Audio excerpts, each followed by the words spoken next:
시온 찬양대 그리고 앙상블 귀한 찬양 감사합니다. 늘 수고하는 이디엘 찬양단에게도 감사를 드립니다.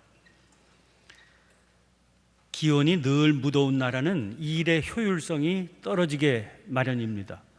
그런 나라에 처음 발을 디디면 사람들이 참 게으르다 그런 느낌을 받는다고 하지요. 그러나 시간을 두고 그 날씨를 계속해서 경험해 가다 보면 그렇게 된 데에는 다 이유가 있다 하는 것을 깨닫게 된다는 겁니다. 지난 여름은 무더위로 심신이 고달프고 힘들었습니다. 새벽 기도회 때 참석한 분들을 보면 얼굴이 부석부석하다는 말이 무슨 말인지 금방 알아차릴 정도였습니다. 열대야로 밤새 뒤척대시다가 나오신 거죠.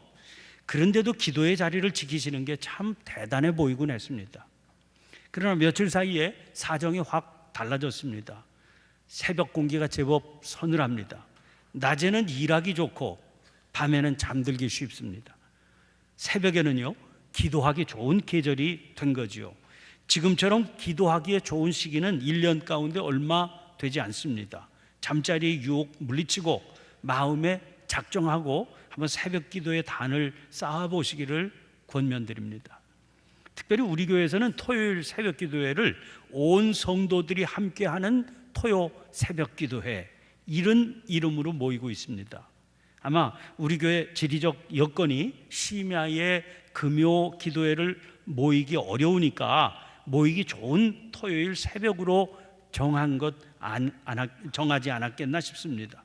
그런데 토요일 기도의 자리를 보면 온 성도들이 함께하는 이 이름이 부끄럽게 느껴집니다.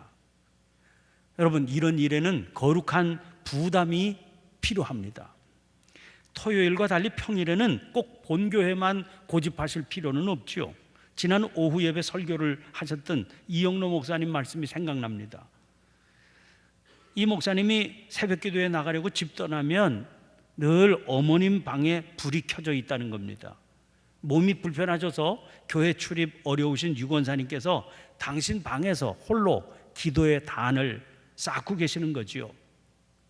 그 말씀 들으면서 새벽 기도에 인도하러 나가시는 아들 목사님이 얼마나 그 등불 빛을 볼 때마다 힘이 나실까 그런 생각이 들어서 마음이 뜨거워졌습니다. 먼 거리 때문에 본교회 새벽 기도에 참석이 어려우시면 가까운 교회에서 새벽 제단 쌓으면 어떻겠나 싶습니다. 모두 다 하나님의 교회입니다. 전에 섬기던 정릉교회 원로 장로님 한 분은 대기 강남이십니다. 사시는 아파트 바로 앞에 개척교회가 있는데 거기서 새벽 제단을 쌓습니다. 교인이 별로 없으니까 목사님 네 분하고 우리 장로님이 고정 멤버세요. 간혹 다른 분들이 오기도 하지만 참석을 보증할 수 있는 분은 장로님이 유일하거든요. 그러다 보니까 어쩌다 목사님이 교회를 비우실 경우가 되면 예배당 열쇠를 장로님께 맡겨드린다고 그래요. 은퇴한 뒤에 당신이 개척교회 관리장로로 섬기게 됐다 그렇게 말씀하시는 장로님 얼굴이 그렇게 밝아 보였습니다. 새벽 기도회만이 아닙니다. 지난주 월요일부터는 금년 후반부 중보기도 사역이 시작됐습니다. 매일 오전 6시부터 오후 6시까지 12시간을 기도의 자원봉사자가 기도에 전념하는 사역입니다. 이제 지하에 중보기도실을 가보면 그 간판에 누군가 지금 기도하고 있는 중이다 하는 표시로 불이 들어와 있는데 그걸 보면 얼마나 마음이 든든한지 모르겠습니다. 11월 25일까지 넉 달 동안 이어질 기도 행진이지요. 자원하신 성도님들은 맡은 사명 잘 감당하시기를 부탁드립니다. 제단에 붙은 불을 끄지 말아야 된다. 그런 사명감 가지고 감당해 주시기 바랍니다. 마음은 원이지만 여러 가지 사정과 형편 때문에 자원하지 못하신 분들도 계시지요. 그분들 언제 어디서나 지금 기도의 제단이 이어지고 있다. 그 기도의 자리를 기억하시면서 함께 마음으로 또 기도로 동참하시면 좋겠습니다. 기도하기 좋은 계절에 기도 생활에 대해서 강조하며 권면을 드리다 보니까 새삼 기도에 대해서 생각을 모으게 됐습니다. 그래서 오늘 본문 말씀을 붙들게 된 겁니다. 바울이 디모데를 만나게 된 것은 그의 고향 루스드라에서였습니다. 1차 전도여행을 전도여행 중에 나면서부터 걷지 못하는 사람을 일어나서 걷게 한 기적이 일어난 것이죠. 그런데 거기까지 쫓아온 유대인들이 무리를 충동해서 돌로 바울을 쳐서 죽은 줄로 착각할 정도에 이르게 한 겁니다. 그럼 무서운 핍박이 있었음에도 불구하고 바울은 다시 그 성으로 들어갑니다. 거기서 복음을 전해서 많은 사람을 제자로 삼았습니다. 디모데도 이 과정에서 주님을 영접하고 제자가 되었겠지요. 디모데후서 3장 11절 말씀이 그 근거입니다.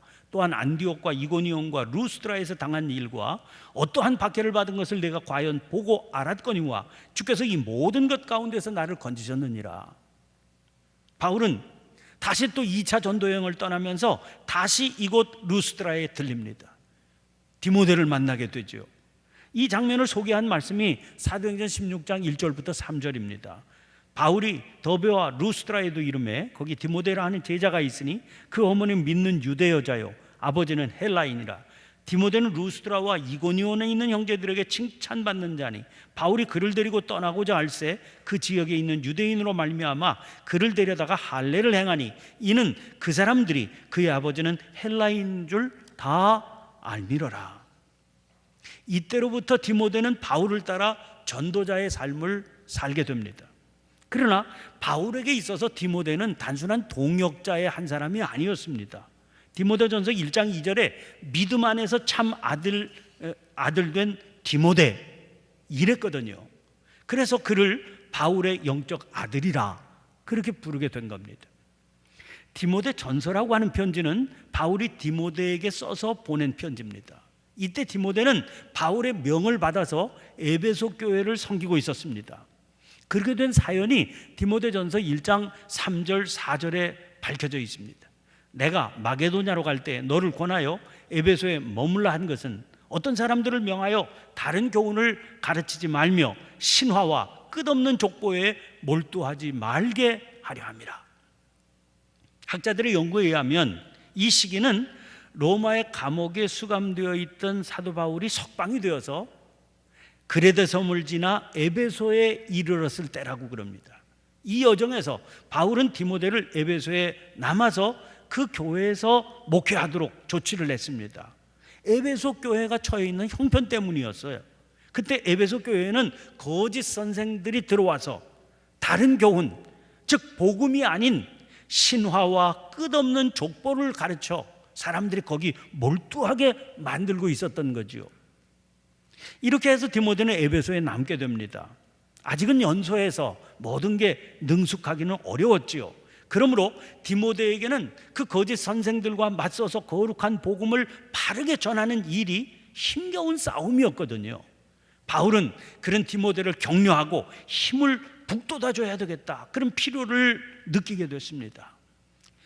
그 결과가 디모데 전서 그리고 디모데 후서라고 하는 편지입니다. 그러므로 이 편지들 속에는 건강한 교회를 세워가기 위해서 지도자가 알고 행동으로 옮겨야 될 영적인 원리들이 담겨 있는 겁니다. 오늘 본문 말씀은 그 원리들 가운데 기도에 관한 내용입니다. 그런데 오늘 본문 1절 보세요. 그러므로 내가 첫째로 권하노니 모든 사람을 위하여 간구와 기도와 도고와 감사를 하되, 세번역에서는 오늘 본문에 내가 첫째로를 나는 무엇보다도 먼저 이렇게 옮겼습니다. 사실 그 앞에 1장에서는 영적 지도자의 일반적인 사명에 대한 언급이 있었습니다. 그러므로 구체적인 사안에 대한 언급은 이게 처음입니다. 그래서 첫째로라고 한 거죠. 그런데 이 첫째로라고 하는 말 속에는 단순히 첫 번째 이런 의미만 담겨 있는 게 아닙니다. 다른 속뜻도 있습니다. 그런 이유로 세번역은 무엇보다도 먼저 이렇게 옮긴 겁니다. 그 담겨 있는 속뜻이 다름 아닌 다른 어떤 것보다도 더 시급하고 중요한 일이기 때문에 이런 의미라고 볼 수 있기 때문이지요. 그러면 그 중요한 내용의 주제가 뭡니까? 기도입니다. 그리고 이어지는 내용이 바른 기도는 어떤 것이냐? 거기에 관한 가르침입니다. 바른 기도는 어떤 겁니까? 모든 사람을 위하여 간구와 기도와 도고와 감사를 드리는 겁니다. 모든 사람을 위하여 기도의 모든 종류가 총동원되어서 기도해야 된다 하는 거죠. 그래서 세번역에서는 간구와 기도와 중보 기도와 감사 기도라고 그랬는데, 굳이 등장하는 기도의 종류별로 간구는 뭐고 기도나 중보 기도는 어떤 기도고, 또 여기서 감사 기도라고 하는 것은 어떤 기도를 말하는 것인지 설명하는 것은 오늘 본문이 의도하는 바가 아닙니다. 그래서 유진 피터슨은 아예 이런 종류의 구별을 하지 않고 이 부분을 그대가 하는 모든 방법을 동원해서 이렇게 옮기고 있습니다. 그래서 정작 이 본문에서 우리가 중요하게 눈여겨보아야 할 강조점은 모든 사람을 위하여 여기에 있는 겁니다. 이어지는 본문에서 모든 사람이라고 하는 말이 거듭 등장하고 있기 때문이지요. 4절 말씀, 하나님은 모든 사람이 구원을 받으며 진리를 아는 데 이르기를 원하시느니라. 또 그 밑에 6절도 보세요. 그가 모든 사람을 위하여 자기를 대속물로 주셨으니 기약이 이르러 주신 증거니라. 여기 등장하는 모든 사람이라고 하는 말에 복음의 중심이 담겨 있거든요.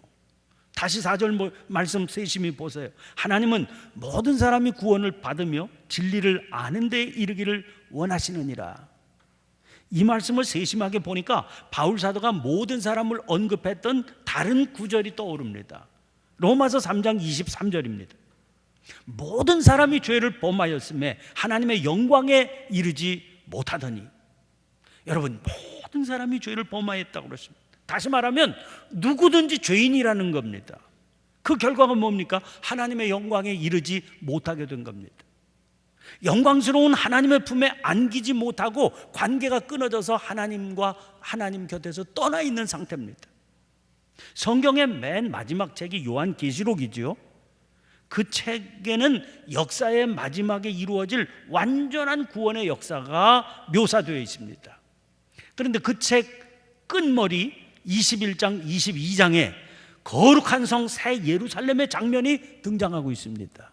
그 중에 계시록 21장 10절 11절입니다. 하나님께로부터 하늘에서 내려오는 거룩한 성 새 예루살렘을 보이니 하나님의 영광이 있어 그 성의 빛이 지극히 귀한 보석 같고 벽옥과 수정같이 막더라.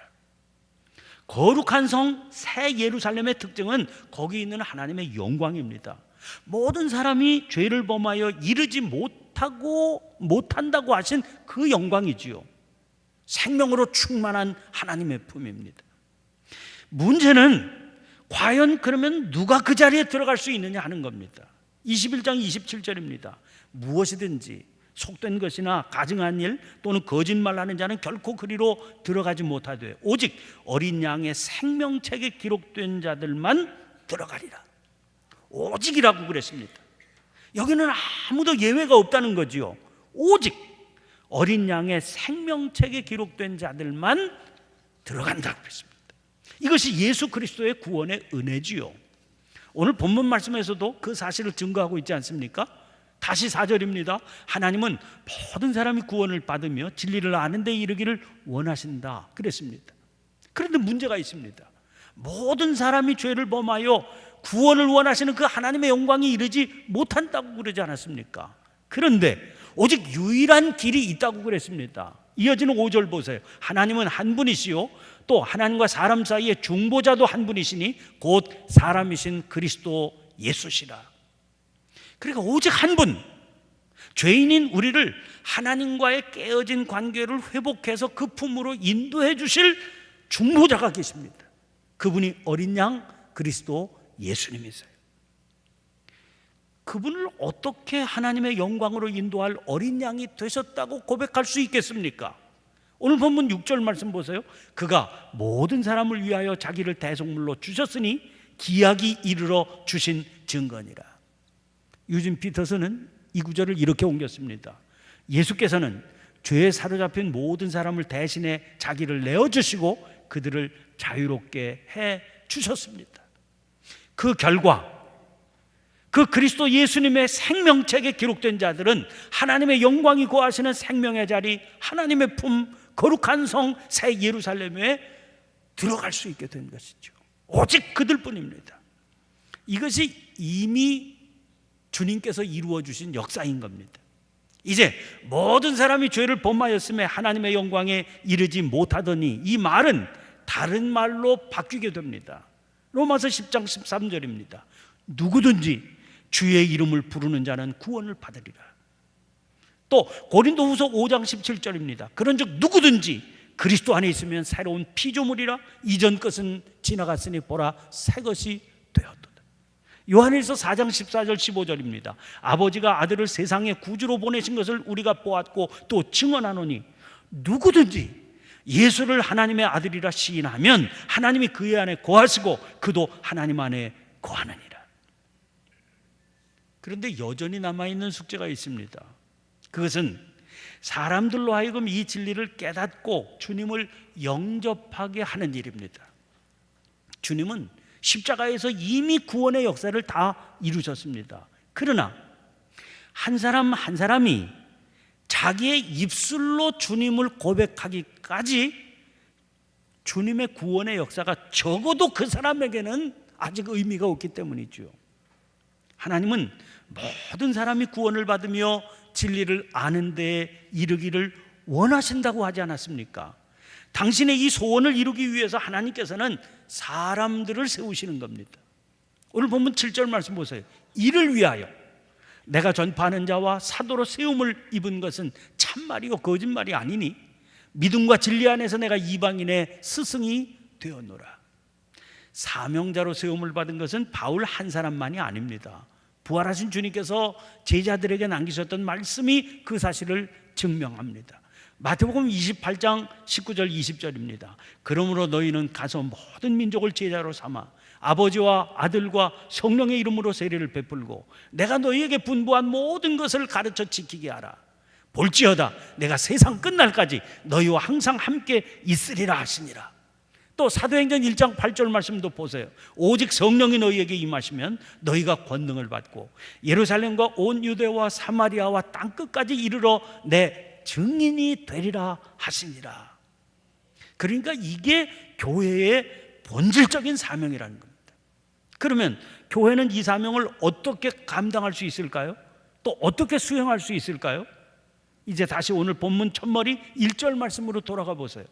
그러므로 내가 첫째로 권하노니 모든 사람을 위하여 간구와 기도와 도고와 감사를 하되. 지금 사도 바울은 디모데를 향해서 건강하고 바른 교회를 이루기 위한 지도자의 사명을 가르치고 있는 겁니다. 그중 첫째로 권하는 내용이 모든 사람을 위하여 간구와 기도와 도고와 감사를 하는 일이다. 그렇게 가르치고 있는 거지요. 무엇보다도 먼저 기도해야 된다. 그러면서 그대가 할 수 있는 모든 방법을 동원해서 그대가 아는 모든 사람을 위해서 기도해라. 그렇게 강조하고 있는 겁니다. 아까 저는 이 말씀에서 우리가 눈여겨보아야 될 강조점이 모든 사람을 위하여 여기에 있다고 그랬습니다. 요즘 우리 사회는 대단히 불안하고 또 어지럽습니다. 북핵 문제 때문에 국제사회가 우리 한반도를 불안한 시선으로 주목하고 있습니다.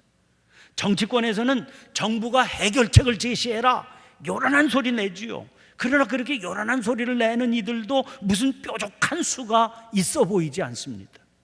그래서 더 답답하고 또 무기력한 겁니다.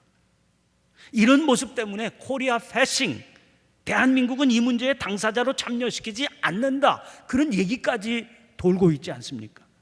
이런 상황을 바라보면서 저는 역사는 과거가 아니라 현실이구나 하는 생각을 했습니다. 소설가 김훈이 지금으로부터 꼭 10년 전에 남한산성이라고 하는 소설을 썼습니다. 그 소설이 10년 만에 영화로 만들어져서 오는 10월 초에 개봉을 앞두고 있는 상태입니다. 그 남한산성이라고 하는 소설에 등장하는 한 구절이 이렇습니다. 당상들이 날마다 어전에 모였다. 내행전 마루에서 말들이 부스러졌고 부딪혀서 흩어졌다. 사관은 서한 앞에 앉아서 말하는 신료들의 입 저 입을 바라보았다. 사관은 묘당의 말들을 기록할 수 없었다. 저녁 때 사관은 붓을 들어 겨우 적었다. 임금은 남한산성에 있었다. 조선의 뜻과 관계없는 중국의 일입니다. 그런데 지금까지 섬겨오던 명나라는 새롭게 세력을 키워서 천하를 잡아가는 청나라 앞에서 무력하게 무너져 내리는 중입니다. 명나라와의 신의를 지켜야 되는지, 신의를 배반하고 신리를 따라 청나라를 따라야 하는지로 조정이 갈려 있습니다. 청나라는 군대를 일으켜 복종을 강요하는데, 쫓겨간 남한산성 안에서는 척화파, 추화파의 거친 말싸움만 계속되고 있었습니다. 이것은 비단 우리나라만의 경우가 아닙니다. 아수르와 바벨론, 그리고 애굽이 벌이는 세력 다툼의 틈바구니에서 살 길을 찾지 못하던 이스라엘도 그와 다르지 않았습니다. 사람의 세력을 눈치 보며 갈팡질팡하던 중에 결국은 어떻게 됐습니까? 처참하게 멸망당했죠. 우리는 멸망당하기 전에 하나님께서 예레미야를 통해서 이스라엘에게 주셨던 말씀을 기억합니다. 예레미야서 17장 5절부터 8절 말씀입니다. 여호와께서 이와 같이 말씀하시니라.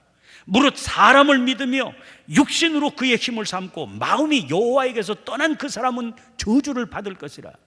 그는 사막의 떨기나무 같아서 좋은 일이 오는 것을 보지 못하고 광야 간주한 곳 건건한 땅, 사람이 살지 않는 땅에 살리라.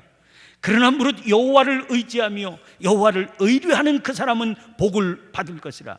그는 물가에 심어진 나무가 그 뿌리를 강변에 뻗치고 더위가 올지라도 두려워하지 아니하며 그 잎이 청청하며 가무는 해도 걱정이 없고 결실이 그치지 아니함 같으리라.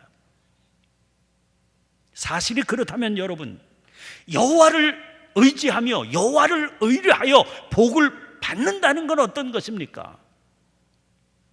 오늘 바울은 정리해서 분명하게 선언하고 있는 겁니다. 무엇보다도 먼저 기도하는 일이라는 겁니다. 오늘 본문 2절에서도 임금들과 높은 지위에 있는 모든 사람을 위하여 하라 하시지 않았습니까? 사실 이 나라의 위기는 북핵만이 아닙니다. 나이가 너무 어려서 죄를 지어도 소년원에도 넣을 수 없는 중학생들이 자기 친구들에게 폭력을 가해서 거반 죽게 만들었습니다. 게다가 조사를 해보니까 이런 일이 한두 건이 아니라는 사실이 자꾸 밝혀지고 있지 않습니까? 아니, 가랑잎 굴러가는 소리에도 웃음 터뜨린다는 예민한 감성으로 아름답게 빛나야 될 나이에 사춘기 소녀들이 어떻게 이렇게 잔인해질 수 있습니까?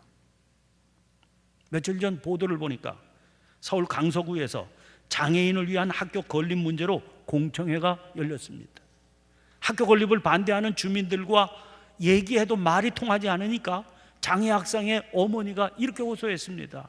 나를 때려도 좋고 욕을 하면 모욕하고 비난해도 좋은데 제발 우리 아이들도 배울 수 있도록 학교만은 세우게 해주십시오.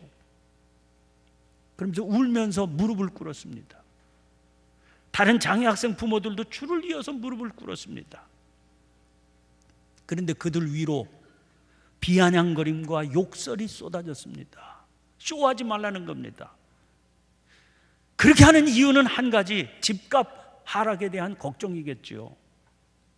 우리들이 이렇게 잔인해진 겁니다. 그러니 어린 아이들이 자기 마음에 조금 들지 않는다는 이유만으로 친구들에게 끔찍한 폭력을 가하고 자살할 지경까지 따돌림하는 일, 아무것도 아닌 일이 되어버린 거죠. 우리가 사는 세상이 이렇게 된 겁니다. 그런 우리를 향해서 하나님께서 지금 물으시는 겁니다. 아니, 세상이 이 지경이 되었는데도 믿는다는 너희들이 기도하지 않아도 되는 거냐? 사랑하는 성도 여러분, 기억하시기를 바랍니다. 우리에게는 사명이 있습니다.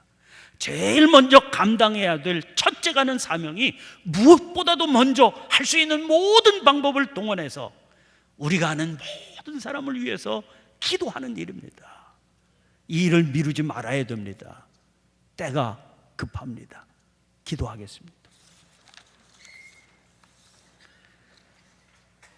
사랑이신 하나님, 죄와 허물로 죽었던 저희들인데 감히 바랄 수 없는 구원의 은총을 값없이 허락하셔서 진리와 생명이 가득한 삶을 누리게 해주신 것 감사드립니다.